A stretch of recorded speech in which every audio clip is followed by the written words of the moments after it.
मातोश्रीमध्ये स्वागत करतोय। गेल्या आठवड्यामध्ये मी आपल्या इकडे येऊन गेलो होतो। आपल्यापैकी बरीच जण त्या सभेला सुद्धा होती। त्याच वेळेला खरं म्हणजे दिनेशजी तुम्ही प्रवेश करणार होता। आता उलटा प्रवास सुरू झालेला आहे।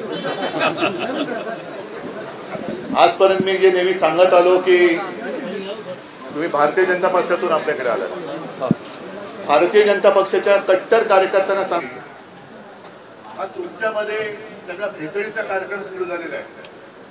तो भेसळीचा कार्यक्रम तुला मान्य आहे का? जे काही हिंदुत्वाच्या नावाखाली माजवलेलं आहे, हे स्वतंत्र माजवलेलं आहे, हे हिंदुत्व माझं नाही, माझं हिंदुत्व वेगळं आहे। काल परवाकडेच म्हणजे कालच महाराष्ट्राच्या बाहेरचे बाजार गुंडे नागपूरमध्ये येऊन गेले आणि आम्हाला खतम करण्याची भाषा करून गेले। आता ते भाषण मी पण ऐकलेलं नाहीये, पण हे जे बाजार गुंडे आहे यांना महाराष्ट्र आपल्या टाचेखाली घ्यायचं आहे। त्यांना कल्पना नाहीये की हा महाराष्ट्र हा वीरांचा महाराष्ट्र आहे। हा आता जास्त काय बोलत नाही, कारण सभेला सुरुवात झाल्यानंतर मग आपल्या तोफा धडधडायला सुरुवात होते।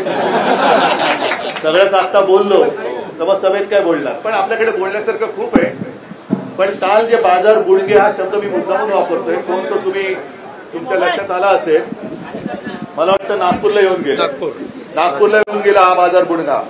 आणि आम्हाला खतम म्हणजे उद्धव ठाकरेंना खतम करा, पवार साहेबांना खतम करा। हिंमत असेल तर येऊन बघ कोणाला महाराष्ट्र खतम करतो ते दाखवून देतो।